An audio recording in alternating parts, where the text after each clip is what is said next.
हाँ दोस्तों, आप सही देख रहे हैं। विक्रांत कपूर जी गरीबों के हमदर्द, समाज सेवा से जुड़े हुए, समाज सेवा के प्रति निछावर रहते हैं। 24 घंटा तत्पर तैयार। पीड़ित पुलिस हो या पीड़ित महिला हो, कोई भी कानून से सताए लोग हो तो विक्रांत कपूर जी से संपर्क कर सकते हैं। जी हाँ दोस्तों, नमस्कार। मैं आप संजय कुमार श्रीवास्तव के साथ मैं आपको लेकर आया हूँ कराला लिए बना हुआ है शिवसेना के काफ़ी दिग्गज कार्यकर्ता विक्रांत कपूर जी, जो उप प्रमुख दिल्ली प्रदेश शिवसेना से जुड़े हुए हैं और पब्लिक की सेवा में रात और दिन तत्पर तैयार रहते हैं। पूरे लॉकडाउन स्थिति में उन्होंने राशन वितरण किया। कच्चा हो या पक्का, पब्लिक का सदैव साथ रहते हैं। तो आइए हम मिलाते हैं उन्हीं विक्रांत कपूर जी से। आप देख सकते हैं किस तरीके की फोटो यहाँ पे दी जा रही है। हर समाज से, एनजीओ से, समिति से जुड़े हुए हैं विक्रांत कपूर जी। अपना बिजनेस भी है और बैटरी रिक्शा विक्रेता भी है। तो विक्रांत कपूर जी समाज की हर बुराई को हटाने की ताकत रखते हैं। आइए हम मिलाते हैं आपको विक्रांत कपूर जी से।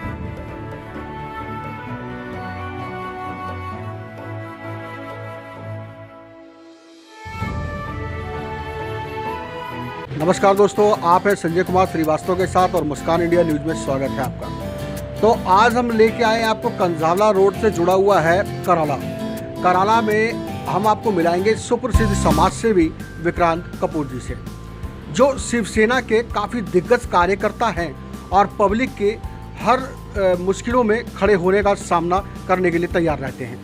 तो आइए मिलाते हैं आपको विक्रांत कपूर जी से। स्वागत है सर मुस्कान इंडिया न्यूज़ में आपका, और जो है हमारी पब्लिक को एक बार आप परिचय दीजिए।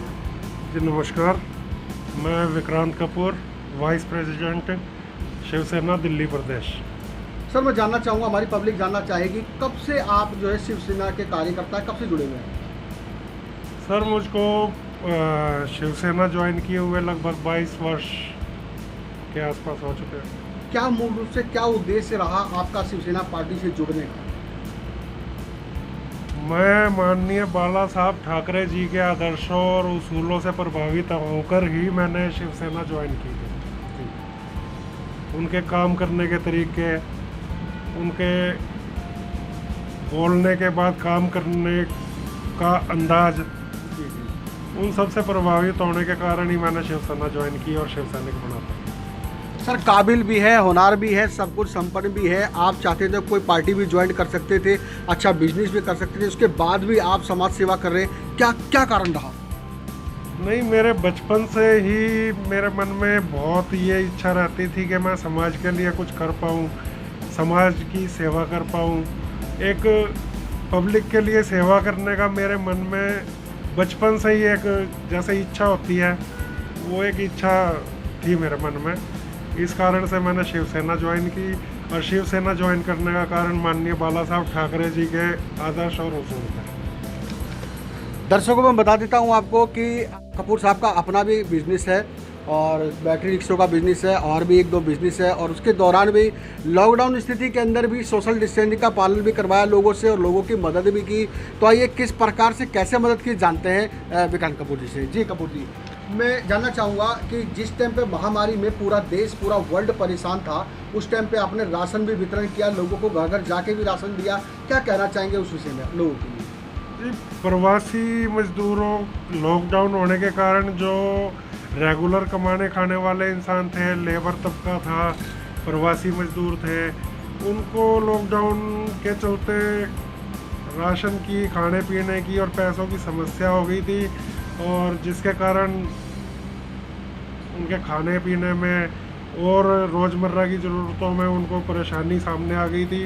तो उसके लिए जितनी हेल्प हमसे हो पाई शिवसेना के नाम से हमने, जो हमारे निजी खर्च से मुझसे मदद की गई, मैंने उनकी मदद की।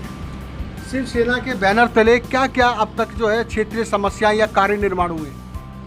शिवसेना के बैनर तले हमने अपने लोकसभा क्षेत्र में जैसे आने वाली युवा जनरेशन है उसका भविष्य खराब करने वाले जो लोग हैं, अवैध प्रकार के धंधे करने वाले लोग हैं, या नशा और जुआ सट्टा बाजारी ये सब काम करने वाले लोग हैं, उनके खिलाफ काफ़ी कार्रवाई की और काफ़ी हद तक हम सफल भी हुए। कपूर साहब, आप दिल्ली में कम से कम कितने वर्ष हो गए आपको आए हुए? सर मेरी पैदाइश ही दिल्ली की है। शुरू से दिल्ली के अंदर? जी। तो एक बार पब्लिक को बताना चाहेंगे कि वैवाहिक हैं, बाल बच्चे हैं? जी जी जी, वैवाहिक हूँ, शादीशुदा हूँ, मेरे 2 बेटे हैं। क्या इससे क्या प्रेरणा देना चाहेंगे अपने बच्चों को कि क्या शिवसेना पार्टी में जोड़ेंगे उनको? जी बिल्कुल, क्यों नहीं। मैं समाज सेवा करने के लिए, मेरा बड़ा बेटा मैंने सिविल डिफेंस में उसको ज्वाइन करवा रखा है। उसने भी लॉकडाउन में जनता की जितनी ज़्यादा से ज़्यादा फ्री ऑफ कॉस्ट, आप जानते होंगे कि सिविल डिफेंस में कोई उसमें समाज सेवा जरूर एक तरफ से काम है। जी जी, समाज सेवा करने के लिए वो काम है। और पूरे लॉकडाउन में मेरे बड़े बेटे ने, अजय कपूर नाम है उसका, और उसने पूरी सेवा अपने तरफ से प्रदान की है लॉकडाउन में। अपने ही क्षेत्र में बैठे हुए हैं। मैं बात करूं कंझावला रोड की, कराला की, इस टाइम पे यहाँ पे 4-4, 5-5 विधायक लगते हैं। रोड की और क्षेत्र की समस्या बड़ी गंभीर और हालत जो है बड़ा खस्ता है। क्या कहना चाहेंगे इस रोड के विषय में? नहीं, रोड का काम तो देखो, जैसे अब ये पाइपलाइन दबा रहे थे तो रोड ख़राब हो चुका है, मानता हूँ इस चीज़ को। लेकिन अभी जैसे पाइपलाइन वगैरह दब रही है तो ये जैसे जैसे कंप्लीट होती जाएगी, तो जैसे ही ये पाइपलाइन दबकर कंप्लीट होगी तो साथ के साथ ये रोड बनाने का काम, खैर दिल्ली सरकार अच्छा काम कर रही है। और जैसे ये पाइपलाइन कंप्लीट होगी तो ये मेन कंझावला रोड की नए तरीके से जैसे रोड बनाने का काम साथ के साथ इन्होंने स्टार्ट कर रखा है। जैसे कि मलबा इन्होंने डाल दिया है, और आपने देखा होगा कि ये बुलडोजर वगैरह चलने लग रहे हैं, तो ये जल्दी तैयार हो जाएगा। क्या भविष्य में कपूर साहब कोई पार्टी भी ज्वाइन की आपने? नहीं, मैंने बचपन में शिवसेना ज्वाइन की थी, माननीय बाला साहब ठाकरे जी से प्रभावित होकर, उनके कामों से, उनके आदर्शों उसूलों से प्रभावित होकर।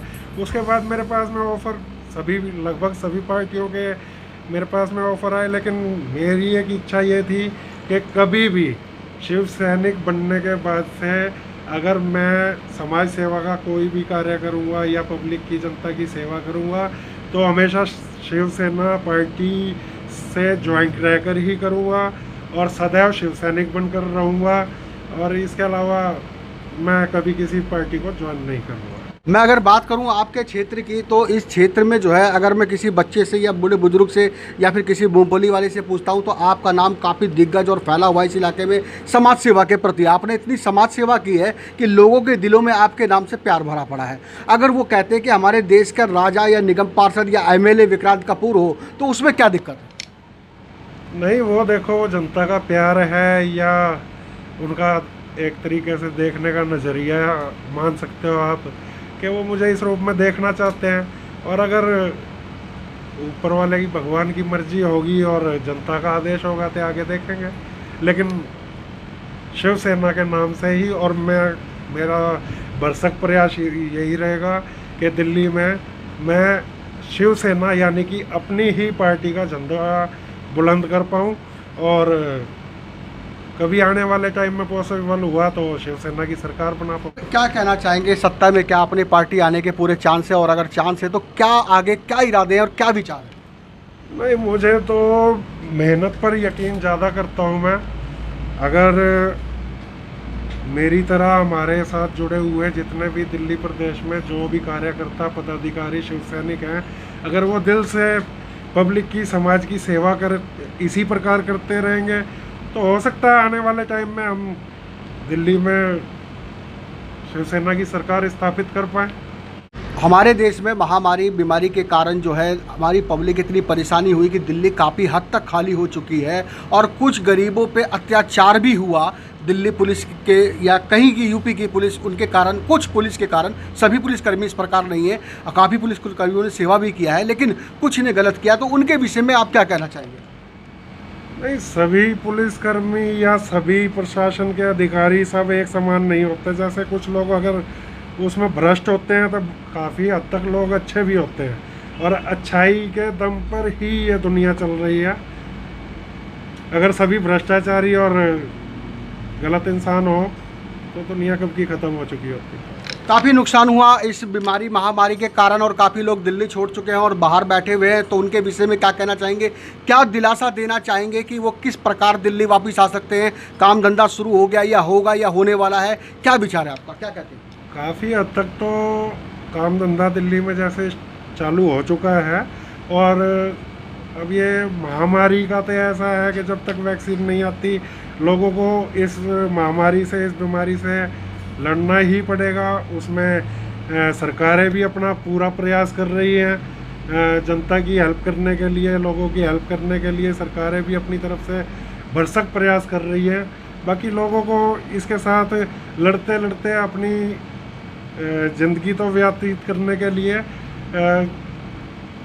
इस महामारी से लड़ाई लड़ते हुए अपने रोज़गार पर भी ध्यान देना। वक्त में, आने वाले वक्त में काफ़ी जल्दी सभी प्रकार के रोज़गार सभी प्रदेशों में शुरू होने के उम्मीद है कि जल्दी से जल्दी शुरू होंगे, और यही उम्मीद करता हूँ कि सभी लोगों को रोज़गार वापस जल्द से जल्द मिलना स्टार्ट हो जाएगा।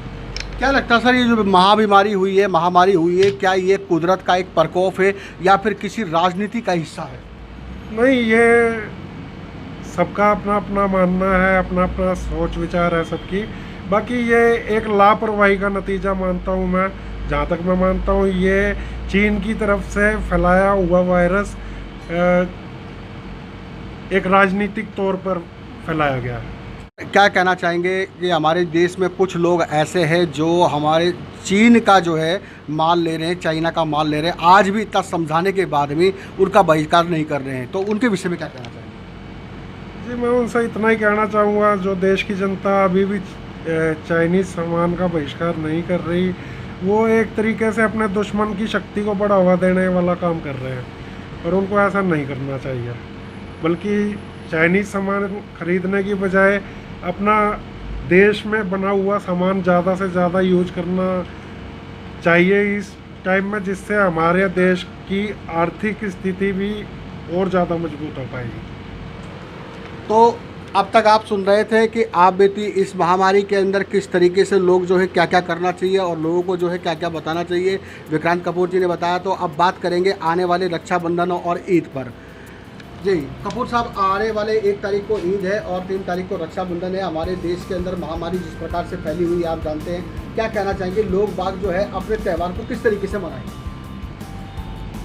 मैं सभी देशवासियों को सबसे पहले माननीय महाराष्ट्र के सीएम माननीय उद्धव साहेब ठाकरे जी की तरफ से और अपनी तरफ से ईद की और रक्षाबंधन की हार्दिक शुभकामनाएं देता हूं। और उसके बाद में सभी देशवासियों से ये अपील करता हूं कि कोरोना महामारी को देखते हुए बिना किसी कारण घर से ना निकलें और अपने घर पर रहते हुए ही इन त्योहारों का आनंद अपने परिवार के साथ में ज़्यादा से ज़्यादा मनाने की कोशिश करें।